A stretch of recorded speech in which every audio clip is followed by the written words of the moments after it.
दुनिया पर तीसरे विश्व युद्ध का खतरा मंडरा रहा है और इसकी वजह है नाटो का कैलिनिनग्राड मिशन। अमेरिका ने धमकी दी है कि अगर जरूरत हुई तो बाल्टिक सागर से लगे रूसी क्षेत्र कैलिनिनग्राड पर नाटो कब्जा कर सकता है, जिसके बाद रूसी राष्ट्रपति आग बबूला है। उन्होंने अपनी एटमी मिसाइल यार्ड्स को रण क्षेत्र में तैनात कर दिया है। रूस का मैरी एल बेस, जहां पुतिन की सबसे विध्वंसक मिसाइल तैनात है, वो मिसाइल जो पलक झपकते ही दुनिया के किसी भी हिस्से में परमाणु तबाही ला सकती है।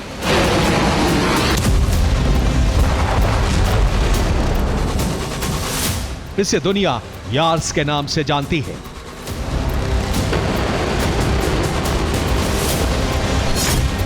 रूसी राष्ट्रपति के आदेश पर मैरी एल बेस से यार्स मिसाइलों की फील्ड पोजीशन बदली जा रही है, जिसकी वजह है रूस का न्यूक्लियर शील्ड एक्टिव करना। रूसी स्ट्रैटेजिक मिसाइल फोर्स ने युद्ध की तैयारी शुरू कर दी है। यार्ड्स मिसाइल सिस्टम को नई पोजीशन पर डिप्लॉय किया जा रहा है।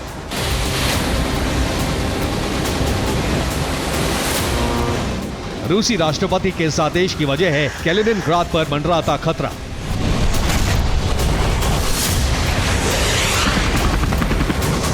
डर है नेटो रूस के इस क्षेत्र पर कब्जे के इरादे से हमला कर सकता है।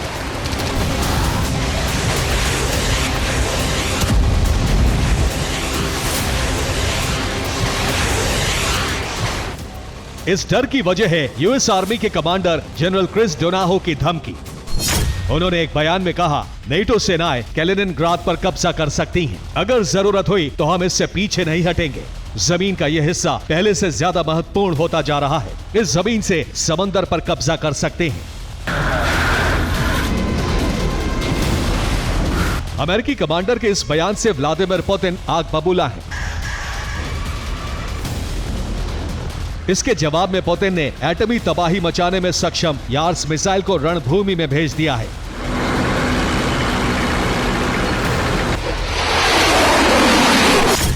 माना जा रहा है कि अगर नेटो ने रूसी भूमि के इस हिस्से की तरफ कूच किया तो पुतिन यूरोप पर यार्स मिसाइलों से हमला कर देंगे। रूसी सांसद लियोनिद स्लत्स्की ने नेटो और अमेरिका को चेतावनी देते हुए कहा, कैलिनिनग्राड पर नेटो का हमला विध्वंस लेकर आएगा। हमारी तरफ से इसका जवाब जरूर दिया जाएगा। हम इसके खिलाफ अपने परमाणु सिद्धांत का इस्तेमाल करेंगे।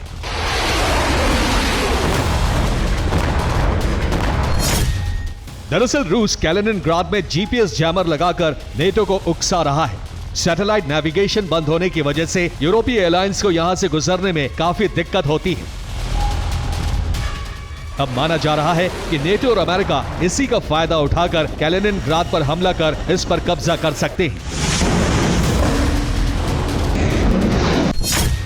कैलिनिनग्राड 15,125 वर्ग किलोमीटर में फैला रूसी क्षेत्र है। हालांकि यह रूस के अहम भूभाग से कटा हुआ है। इसके उत्तर में लिथुआनिया और दक्षिण में पोलैंड है। पश्चिम में यह बाल्टिक सागर से लगा हुआ है। यहाँ रूस की बाल्टिक फ्लीट तैनात रहती है। यही वजह है कि रूस के लिए इसका बड़ा रणनीतिक महत्व है।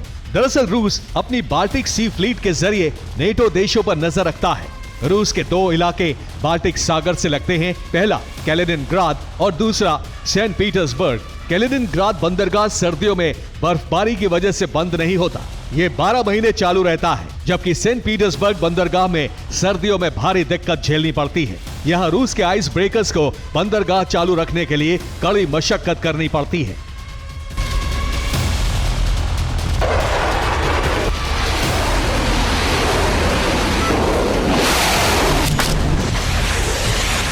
यही वजह है कि रूस के लिए कैलिनिनग्राड बेहद अहम है। इधर ब्लैक सी में भी कब्जे की जंग छिड़ गई है। रूस ने ब्लैक सी में मौजूद अपने नोवरोसिस्क बंदरगाह पर जबरदस्त नौसैनिक तैनाती शुरू कर दी है। ये नोवरोसिस्क बंदरगाह की सबसे लेटेस्ट तस्वीरें हैं। बंदरगाह के इस हिस्से को रूस नौसैनिक अड्डे के तौर पर इस्तेमाल करता है, लेकिन अब पुतिन ने पूरे बंदरगाह पर ही सैन्य तैनाती शुरू कर दी है।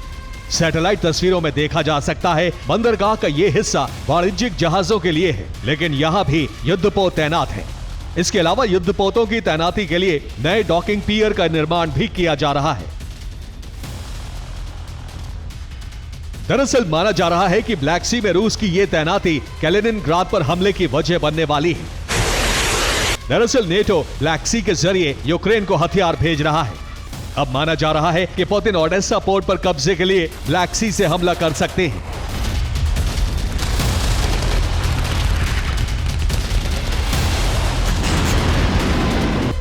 लेकिन इससे पहले ही नेटो कैलिनिनग्राद पर कब्जे की जंग शुरू कर सकता है।